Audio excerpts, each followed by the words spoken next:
नमस्कार दोस्तों, स्वागत है आपको मेरे यूट्यूब चैनल एग्री पाठशाला में। आज से इस चैनल पे हम एग्रीकल्चर का सीरीज स्टार्ट करने वाले हैं, जिसमें पहला वीडियो मेरा जनरल ऑफ एग्रीकल्चर का होगा। बेसिक ऑफ एग्रीकल्चर जानेंगे कि एग्रीकल्चर होता क्या है, और ब्रांचेस ऑफ एग्रीकल्चर जानेंगे, और उन सारी ब्रांचेस का भी थोड़ा डिफिनेशन जानेंगे कि कौन सी ब्रांचेस में हम किस चीज़ का स्टडी करते हैं। उसके बाद हम एक पर्टिकुलर सब्जेक्ट पे आएंगे। जो भी सब्जेक्ट होगा, जो भी आपका रिक्वायरमेंट होगा, उस सब्जेक्ट को हम पूरा कवर कराएंगे जितने भी वीडियो में हो। उसके बाद फिर हम जैसे ही एक एक टॉपिक समाप्त होगा उस पर एमसीक्यू चलाएंगे। तो ये हमारी पैटर्न रहने वाली है इस चैनल का। तो आज का अगर हम बात करें तो आज हम एग्रीकल्चर जानेंगे कि बेसिक ऑफ एग्रीकल्चर होता क्या है। जब भी हम एग्रीकल्चर का बात करते हैं कि एग्रीकल्चर हम किसे कहते हैं, या एग्रीकल्चर को बेसिक लैंग्वेज में क्या बोला जाता है, तो हमें दो चीज़ें मिलती है कि एग्रीकल्चर दो लैटिन वर्ड से मिलकर बना हुआ है। एग्रीकल्चर दो लैटिन वर्ड से मिलकर बना हुआ है। एक होता है एगर, एक होता है कल्चर। बहुत से बच्चे के दिमाग में आते हैं कि ये लैटिन वर्ड या ग्रीक वर्ड या फ्रेंच वर्ड या इंग्लिश वर्ड होता क्या है।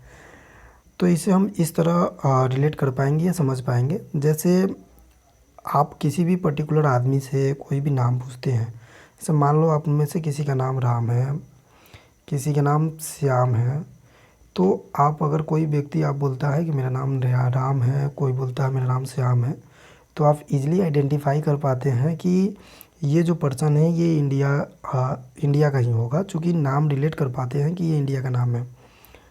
उसी तरह लैटिन वर्ड या ग्रीक वर्ड एक वर्ड है, एक कंट्री का है। जैसे पुराने ज़माने में बहुत साल पहले हम लोग एग्रीकल्चर नहीं बोलते थे, एग्रीकल्चर को एगर बोलते थे।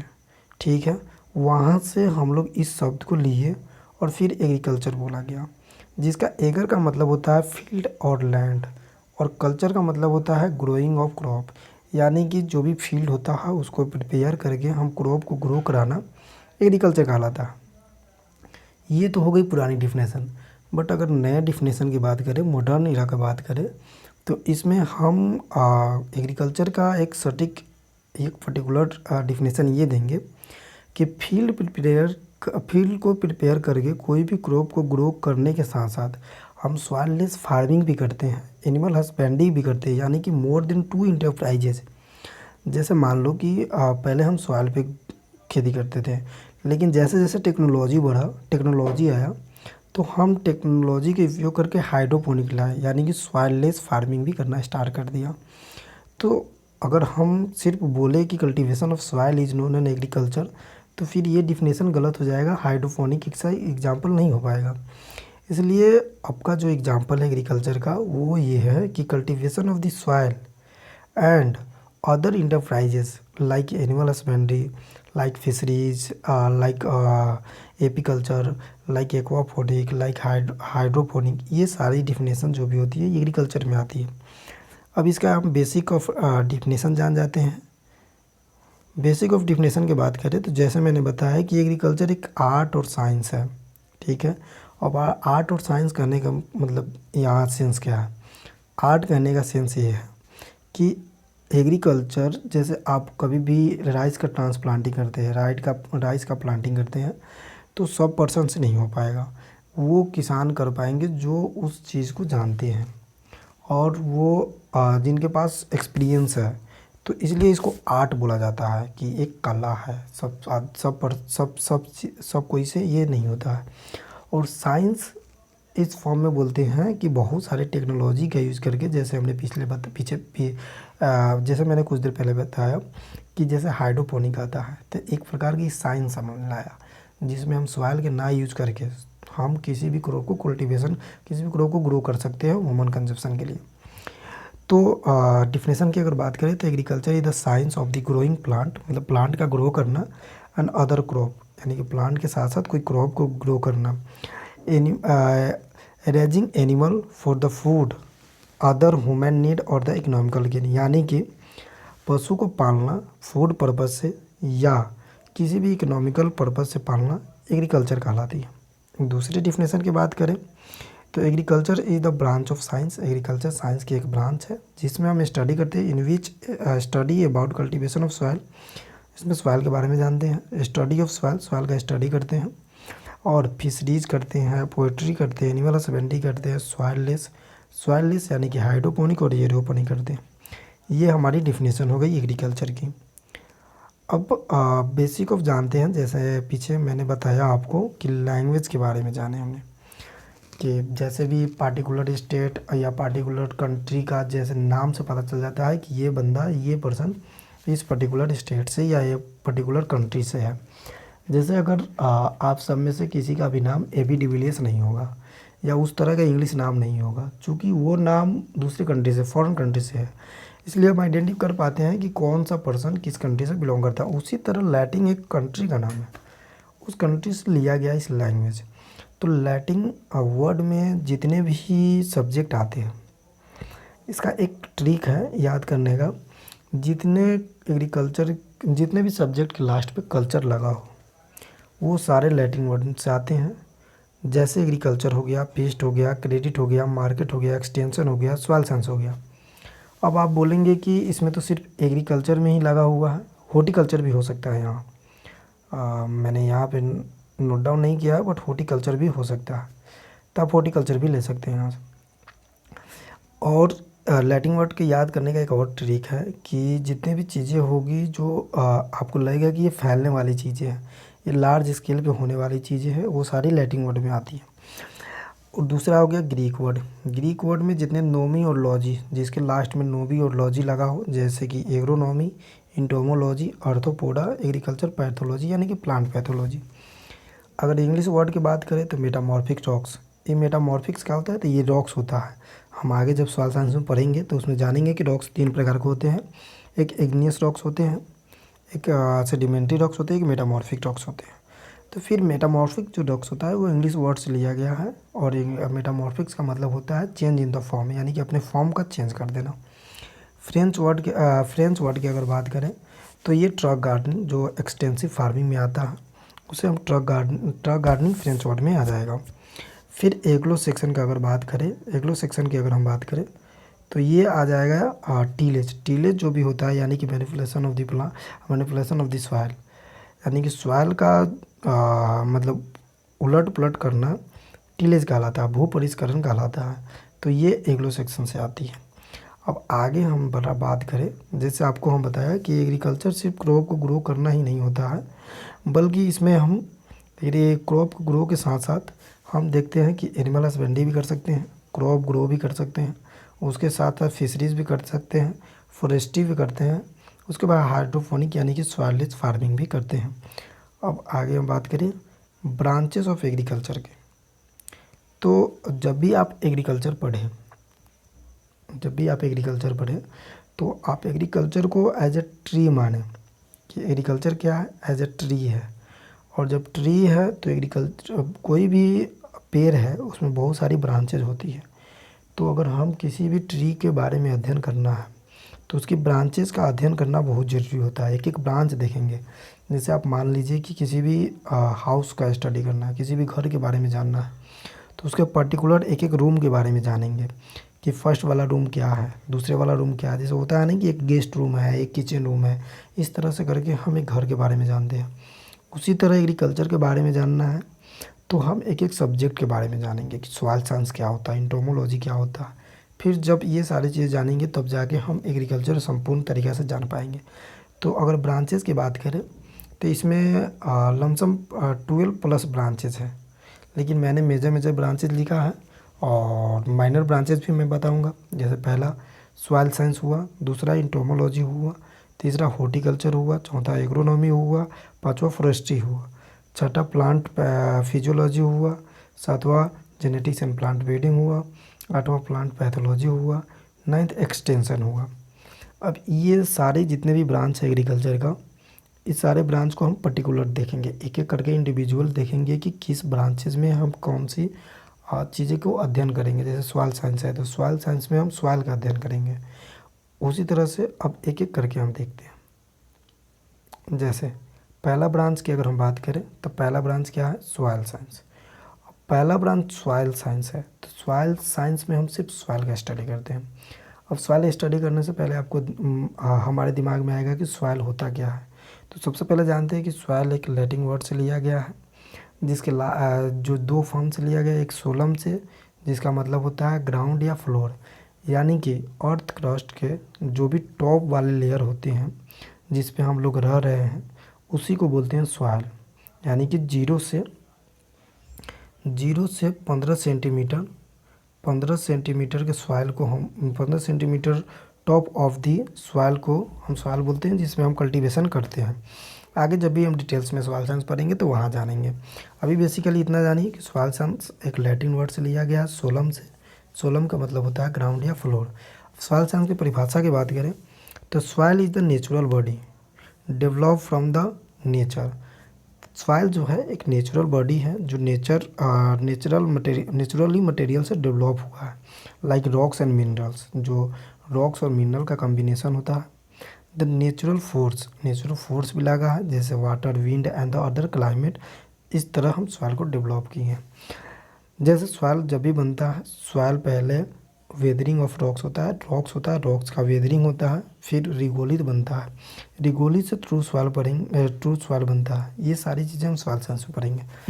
दूसरी अगर डिफिनेशन की बात करें तो soil is the upper most layer of the earth, यानी कि अर्थ के जो ऊपर वाला मोस्ट लेयर है उसको हम सॉइल कहते हैं। Composed by the rocks and the organic, मतलब जितने रॉक्स और ऑर्गेनिक से बना होता है। Having the pore space between the particular state, मतलब इसमें पोर स्पेस और सॉलिड स्पेस दोनों होता है। ये सारी चीज़ें हम सॉइल साइंस में पढ़ेंगे। ये फर्स्ट ब्रांचेस हमने देख ली।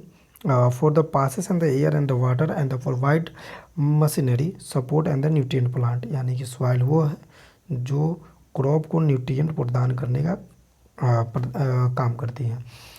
जब सॉइल साइंस हम जानेंगे तो वहाँ पे जानेंगे कि बहुत सारे साइंटिस्ट हैं जिन्होंने अपना मत अलग अलग रखा है। जैसे सॉइल साइंस के जो पिता है डेगुचेर, इन्होंने बताया कि सॉइल एक न्यूट्रिएंट बीन है। जैसे डस्टबिन होता है उस तरह सॉइल एक न्यूट्रिएंट बीन है जहाँ पे बहुत सारी न्यूट्रिएंट होती है जो हमारे प्लांट को ग्रो करने में हेल्प करती है। अब दूसरी ब्रांचेस की अगर हम बात करें तो दूसरी ब्रांचेस है एग्रोनॉमी। एग्रोनॉमी में हम क्या देखते हैं, सबसे पहले तो एग्रोनॉमी किस वर्ड से लिया गया, तो एग्रोनॉमी ग्रीक वर्ड से लिया गया जिसका मतलब होता है एगर, दूसरा का मतलब होता है नोमस। यानी कि एगर का मतलब होता है टू फील्ड, नोमस का मतलब होता है टू मैनेजमेंट, यानी कि फील्ड का जो भी मैनेजमेंट करके हम कोई क्रॉप ग्रो कर रहे हैं उसको हम एग्रोनॉमी बोलते हैं। डिफिनेशन पे आते हैं। डिफिनेशन की बात करें तो agronomy is the defined as the agriculture science है, जैसे कि मैंने पहले बताया, विथ प्रिंसिपल एंड प्रैक्टिस। ये वाली डिफिनेशन आप नोट कर लेंगे और ये वाली डिफिनेशन याद रखेंगे। Principle and practice of crop production and the field management, यानी कि क्रॉप प्रोडक्शन का जो भी प्रिंसिपल होता है, प्रैक्टिस होता है कि फील्ड को कैसे मैनेजमेंट करना है, क्रॉप कैसे ग्रो करना है, कौन सी क्रॉप किस सीज़न में ग्रो होगा, किस फील्ड पर कौन सी क्रॉप को ग्रो किया जाएगा, कौन सा क्लाइमेट किसके लिए सूटेबल है, ये सारी चीज़ें एग्रोनॉमी के अंदर हम पढ़ते हैं। आगे की बात करें, it deals with of the principle and practice of the soil, water, crop management, वही चीज़ें हैं। तो आप आप क्या करेंगे, ये वाली जो principle and practice of crop production and field management है इसको आप ध्यान में रखेंगे। आगे की ब्रांच की बात करें तो तीसरा ब्रांच है हमारा हॉर्टिकल्चर 2 लैटिन वर्ड से लेकर मिला है।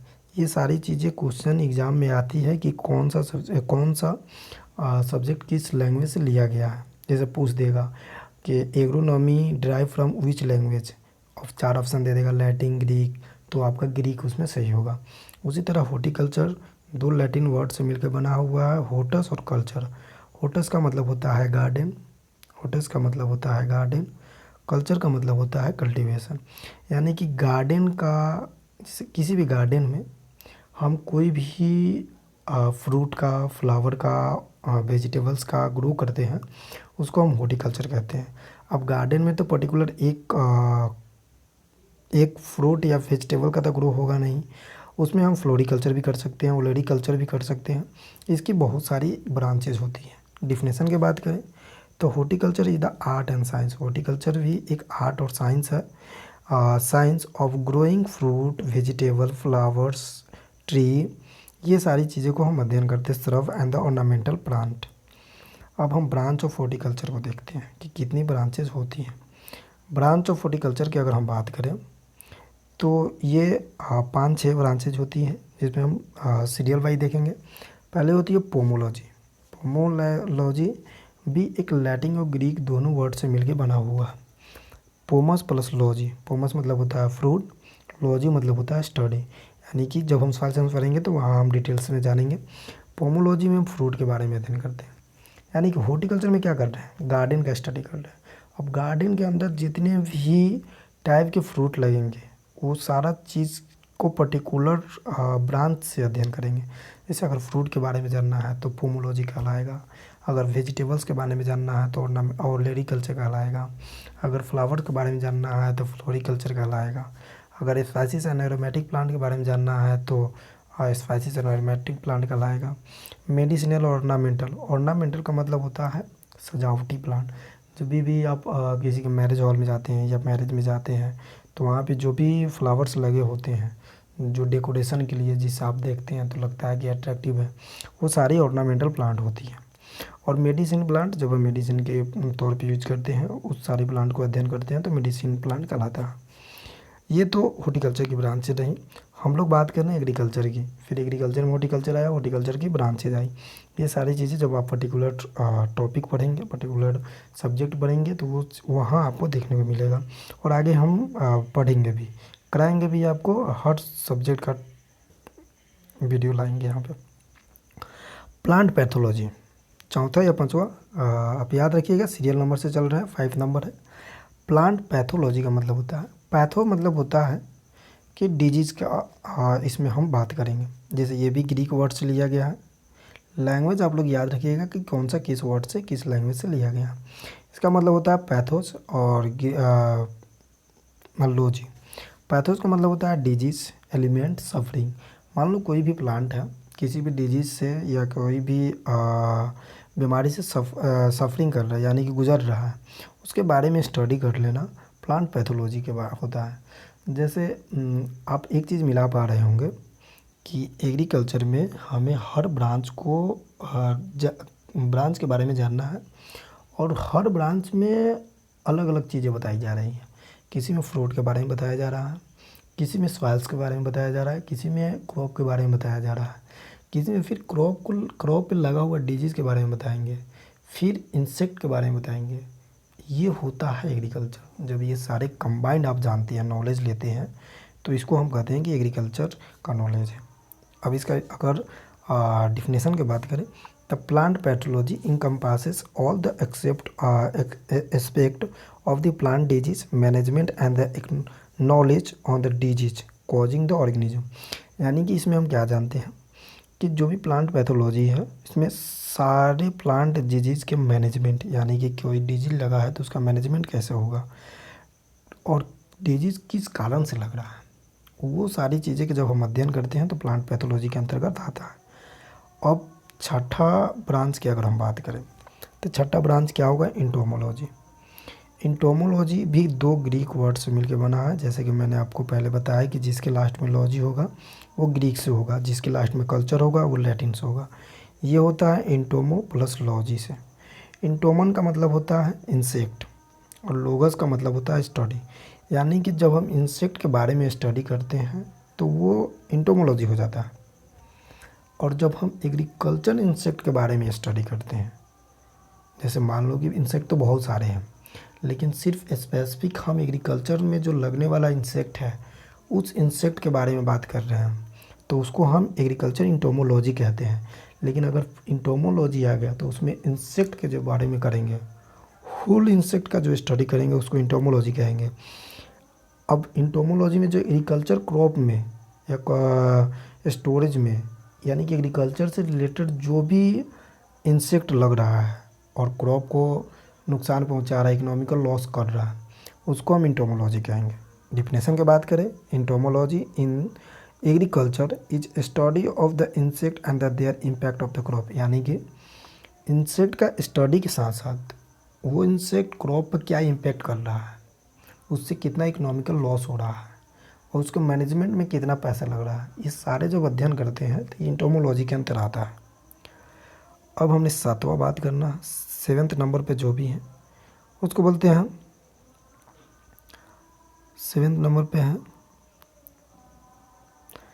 Genetics and plant breeding. Genetics का मतलब होता है and plant breeding. Genetics that means के जीन के बारे में अध्ययन करते हैं। जैसे हमारे हम लोग को हम लोग में जो भी जीन है, जो भी कैरेक्टर है, हमारे माता पिता से मिला है। तो जो जो जीन रिस्पॉन्स होता है कैरेक्टर के लिए, जैसे कभी कभी सुनते होंगे कि अपने ही दोस्त में सुनते होंगे कि ये अपने इनके अंदर इनके पापा का गुण पूरा भरा हुआ है, यानी कि पूरा कैरेक्टर इनके पापा का अंदर है। तो जेनेटिक्स में बताया जाता है कि 50% दोनों माता पिता से कैरेक्टर आता है उसके ऑफस्प्रिंग पे, यानी कि चाइल्ड पे। तो जीन का जो भी स्टडी करते हैं, यानी कि डिफिनेशन की बात करें, genetics study of heredity in the general and gene in the particular, यानी कि हेरिडिटी मतलब एक स्थान से दूसरे जगह जाना, यानी कि हमारे माता पिता से हमारे अंदर का जो कैरेक्टर आना उसको हेरिडिटी कहते हैं।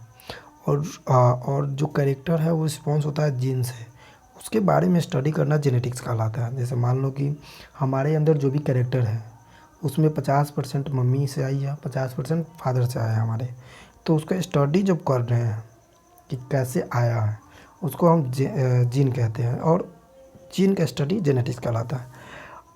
अब इसमें बात आ रही है कि प्लांट में हम जीन के बारे में क्यों स्टडी करेंगे। तो जिस तरह आपके अंदर जीन होता है, जिस तरह आपके अंदर कैरेक्टर होता है, जिस तरह आपके अंदर ट्रायल होता है, उसी तरह से हम प्लांट के अंदर भी होता है कि अगर उनके माता पिता के अंदर कोई गुण है, हाई यील्डिंग वैरायटी, कहीं भी क्रॉस होता है तो हम इंफीरियर के साथ सुपीरियर क्यों करते हैं कि अगर सुपीरियर को इंफीरियर के साथ क्रॉस कराएंगे तो ये हाई यील्डिंग वैरायटी देगा, जो भी इसका F1 आएगा। इसलिए हम इसमें जीन पढ़ेंगे, ताकि जेनेटिक्स पढ़ते हैं कि इसका जो जीन है हाई यील्डिंग वैरायटी वाला जीन किस में है, कि ताकि हम कोई क्रॉप को ग्रो करे तो हाई यील्डिंग वैरायटी कैसे दें। प्लांट ब्रीडिंग का मतलब ये होता है, पहले डिफिनेशन जान लेते हैं। Plant breeding is the science of improving of the genetics potential of the plant.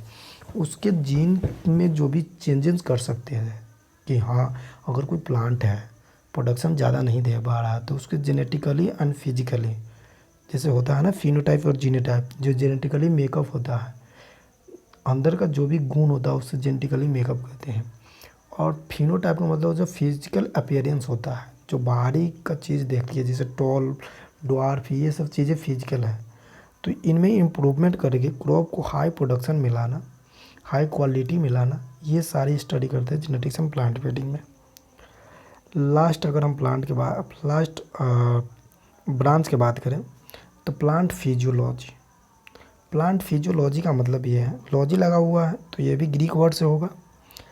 Plant physiology का मतलब यह है कि मार्फोलॉजी ऑफ द प्लांट, यानी कि प्लांट के बारे में जानना कि कोई प्लांट कैसा है, उसका बिहेवियर कैसा है, नेचर ऑफ प्लांट कैसा है, किस क्लाइमेट में सूटेबल है।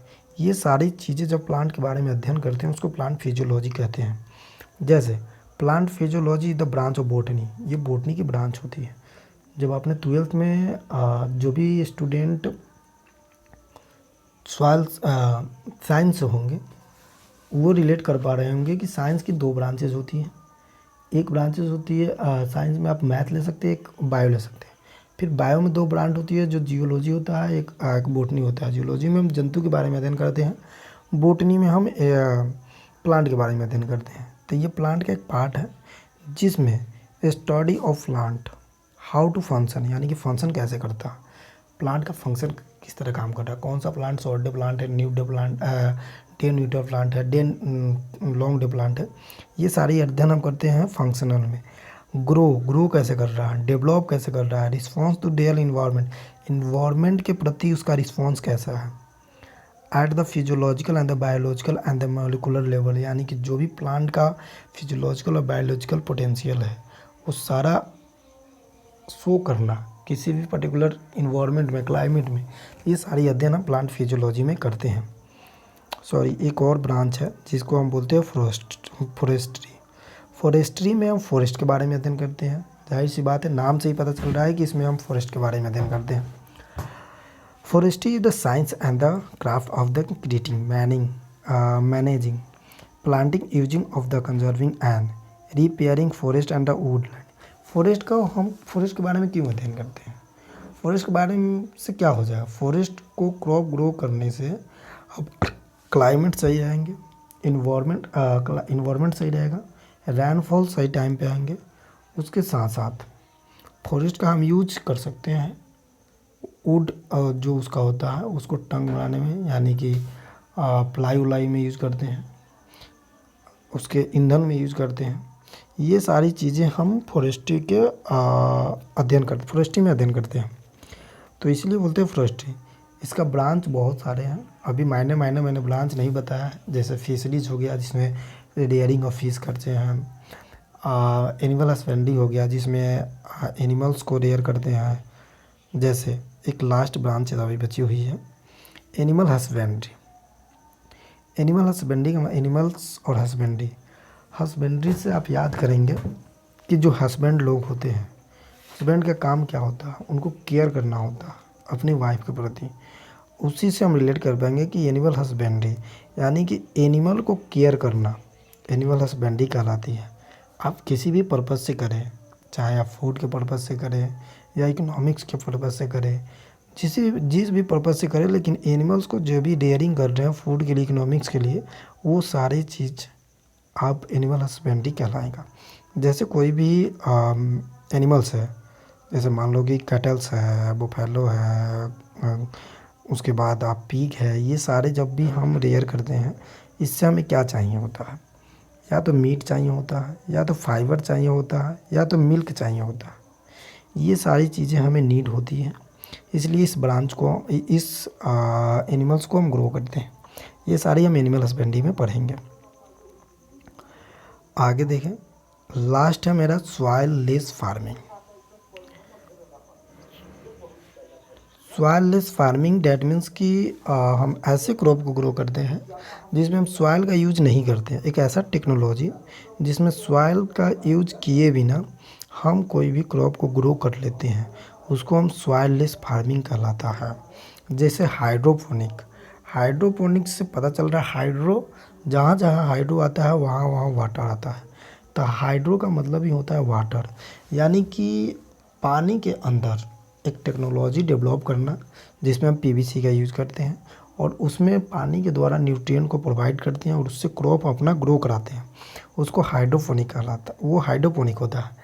एरोपोनिक का मतलब होता है कि जब हम एयर में यूज़ करते हैं, जब एयर में कराते हैं किसी भी चीज़ को, कोई भी क्रॉप को ग्रो जब एयर में कराते हैं, ना उसमें सॉइल होता है, नहीं उसमें वाटर होता है, उसको बोलते हैं एरोपोनिक। यानी कि एयर में कल्टीवेशन ऑफ क्रॉप कराए गए क्यों एरोपोनिक बोलते हैं। लास्ट होता है एक्वापोनिक। अब देखो, एक्वापोनिक भी वाटर में होता है, तो फिर आप यहाँ कंफ्यूज हो जाएंगे कि जब एक्वापोनिक वाटर में होता है, हाइड्रोपोनिक वाटर में होता है, तो क्या डिफरेंट है, यानी कि what is the different between aquaponic और हाइड्रोपोनिक। तो डिफरेंट है, हाइड्रोपोनिक में हम जियोपोनिक का भी यूज कर सकते हैं। जैसे जो भी क्रॉप सॉइल पे ग्रो होता है उसको हम सॉइल पे ग्रो ना कर एक टेक्नोलॉजी के माध्यम से वाटर में न्यूट्रिएंट के सहारे से ग्रो कराते हैं, उसे हाइड्रोपोनिक कहते हैं। और एक्वापोनिक होता है, एक्वाटिक ऑर्गेनिज्म होता है जो सॉइल पे कभी ग्रो हो ही नहीं सकता, ये सिर्फ वाटर में ही ग्रो हो सकता है। जैसे फिश हुआ, ये एक्वाटिक ऑर्गेनिज्म को ही ग्रो करता है, इसे एक्वापोनिक कहते हैं। और ये होती है सॉइल लेस फार्मिंग। तो सॉइल लेस फार्मिंग में हमने देखा हाइड्रोपोनिक, एरोपोनिक और एक्वाकल्चर। उसके बाद हम एक्सटेंशन के बारे में जानते हैं कि एक्सटेंशन क्या होता है। ये भी एक ब्रांच है। और एक्सटेंशन किस में आता है, तो एक लैटिन वर्ड से लिया गया। किस वर्ड से लिया गया, तो एक्सटेंशन एक लैटिन वर्ड से लिया गया। लैटिन वर्ड एक्स और टेंशन, लैटिन वर्ड दो वर्ड से मिलके बना हुआ है। पहला एक्स प्लस टेंशन। देखिए, जनरल सी बात है कि एक्स का टेंशन हर कोई का होता है। आप रिलेट कर पा रहे होंगे, अगर आपके पास भी एक्स होगा तो उसका टेंशन होगा ही होगा। तो आप प्रचार करते हैं। क्या करते हैं? प्रचार करते हैं। जहाँ भी बैठेंगे अगर उसको देखेंगे तो आप बताएंगे कि हमारी ये थी पहले। उसी तरह एक्सटेंशन में हम अपने एग्रीकल्चर नॉलेज को प्रचार करना और उस प्रचार के माध्यम से फार्मर को कुछ हेल्प करना। जैसे अगर हमें किसी टेक्नोलॉजी के बारे में पता है कि हाइड्रोपोनिक क्या होता है, एरोपोनिक क्या होता है, या सॉइल लेस फार्मिंग क्या होता है, तो ये चीज़ें हम जाकर किसी फार्मर को बताते हैं और बताए गए टेक्नोलॉजी से उनको 1% भी एडवांटेज वो उठा लेते हैं। तो हमें ये लगता है कि हमारे जाने हुए नॉलेज हमने जो गेन किया है नॉलेज वो कहीं काम आया। तो एक्सटेंशन में हम यही पढ़ते हैं कि अपनी नॉलेज का प्रचार प्रसार करना। जैसे कि मैंने बताया कि आपका अगर एक्स होगा तो आप प्रचार करते हैं कि हमारी XT ये थी, वो थी, ये यादें हैं, रोते हैं। उसी तरह हमारे जो एक्सटेंशन वर्कर होते हैं वो हमारे फार्मर को हेल्प कराते हैं। इसलिए एक्सटेंशन के लिए किसी भी नया टेक्नोलॉजी के लिए KVK खोला जाता है। अगर कोई नया टेक्नोलॉजी आता है, किसान विज्ञान केंद्र बोला जाता है। कोई नया टेक्नोलॉजी आता है, अगर किसान को आप जाते हैं बताते हैं तो वो रिस्क लेना नहीं चाहता है, लेकिन उसी चीज़ को आप अपने घर पे अपने KVK में करा के दिखाते हैं, फिर उनको देते हैं, फिर वो जानते हैं कि हाँ इनसे एडवांटेज है तो करते हैं। यानी कि टोटली बात करें तो इसमें अपने एग्रीकल्चर नॉलेज को प्रचार प्रसार करना एक्सटेंशन कहलाता है। डेफिनेशन देख लेते हैं। Agriculture extension is the application of the scientific research and the new knowledge to agriculture practice and the through farmer. मतलब अपने फार्मर के बीच अपने नॉलेज को प्रसार करना एक्सटेंशन कहलाते हैं। यह हमारी एग्रीकल्चर थी। एग्रीकल्चर की ब्रांचेस समाप्त हुई।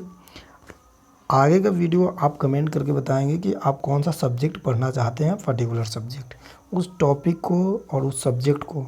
अगर आप टॉपिक भी पढ़ना चाहते हैं तो कमेंट बताएं। अगर आप सब्जेक्ट भी पढ़ना चाहते हैं, जितने भी मैंने ब्रांचेस बताया उस ब्रांचेस में कोई भी सब्जेक्ट आपको लगता है कि कवर करा दीजिए या इसको पढ़ा दीजिए, हम तैयार हैं, हम कराएंगे। आप अपना कमेंट ज़रूर बताइएगा।